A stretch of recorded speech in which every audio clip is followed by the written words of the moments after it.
My name's Twinsen. Does that ring a bell? I set up the studio in 2021 with Didier Chanfray, one of the original creators of LBA. The original idea was to revive old licenses. I started with a license that's dear to me, Little Big Adventure. The first one was born in '94, followed by a second in '97. Almost 30 years later, when I wanted to create a studio, I thought I have to try and bring Albert back. So I called Didier. Benoit's project was interesting because it was a new adventure starting. I could also get involved with what I wanted to do again in production. I managed to convince him and we created the studio together.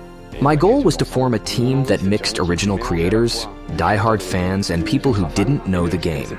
For us to have this mix of people to create a game that appeals to both fans and new players. Are we keeping the same scenario for the remake? The end goal stays the same. The aim is still to save the planet, but there have been some changes to how this can be achieved. Yes. One of the things we were particularly keen to implement was to instill a sense of consistency between LBA 1 and 2. When we made the first one, we actually had no idea that there would be a second one. And it shows. We've also improved accessibility after getting complaints, especially from the first game. We made some improvements in the second game, making it more accessible. Our goal is obviously for the player to complete their mission. The save system is much less limited than in the original game. For us, our issue is that there are two games. There's LBA 1 and LBA 2, with two rather different artistic directions. LBA 1 is a detailed 3D isometric game, while LBA 2 is one of the first 3D outdoor games. It's important for us to unify these two art styles. We then asked ourselves why LBA was so successful at the time. It worked because it was different. So it really brings us back to, why did they make those specific choices? The idea was to find a unique artistic direction, something we believe hasn't been seen before, at least not in video games. The artistic choice made with Paolo Torino was exceptional because it's fan art from the get-go. When we looked at what the community was doing, I noticed the fan art pages, which caught my eye for potentially tweaking the art style a bit differently.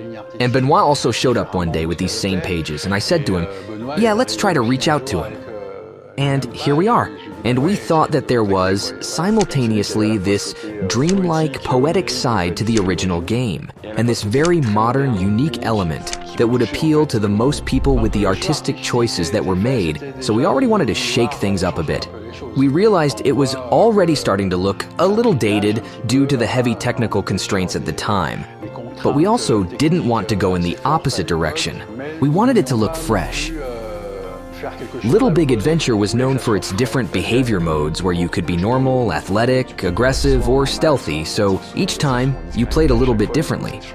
Here, we decided to do away with this system in favor of a dynamic system, where you can walk, run, hit, and all that without actually changing your behavior. The core game design was based on this.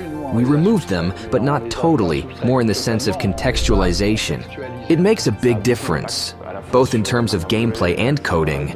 We're looking to modernize things. And the third element is that we have a scene-based game which, at the time, gave the illusion that it was open world, while it was actually just cubes. This time we've tried to have and to really create this open world by trying to add something extra to the game through this continuous geography. And I think, in this respect, we've done a pretty good job. We opted for Unity because Sebastian Vianney, our lead programmer, worked on mobile porting a few years back and developed a little prototype that actually works to detect the level, so Twinsen can keep progressing. And we decided on this prototype to do what we call an import of the original game into Unity. So what are the community's expectations? To be completely honest, what the community wants is LBA 3. It was supposed to be a trilogy.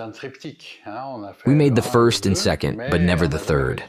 My mission now, and our mission, as a whole in the studio, is for the remake of the first to work so we can remake the second and ultimately make LBA 3. The community has been behind us since day one. That's a lot of people, but more importantly, they're very, very active. They really do help us out. For example, we're launching the translations of the dialogues, because actually, we want to keep the translations from 30 years ago and reintegrate them today. A community member created a tool that lets me type any word and get its translation in any language from the original game. We really are incredibly lucky. And what's funny is that the fans sometimes know the game better than the creators themselves. We prefer to ask fans difficult questions rather than seek internal answers. A common question is whether we'll have new music from Philippe Vacher. I am delighted to announce that Philippe is back, and we are having a new soundtrack for the remake.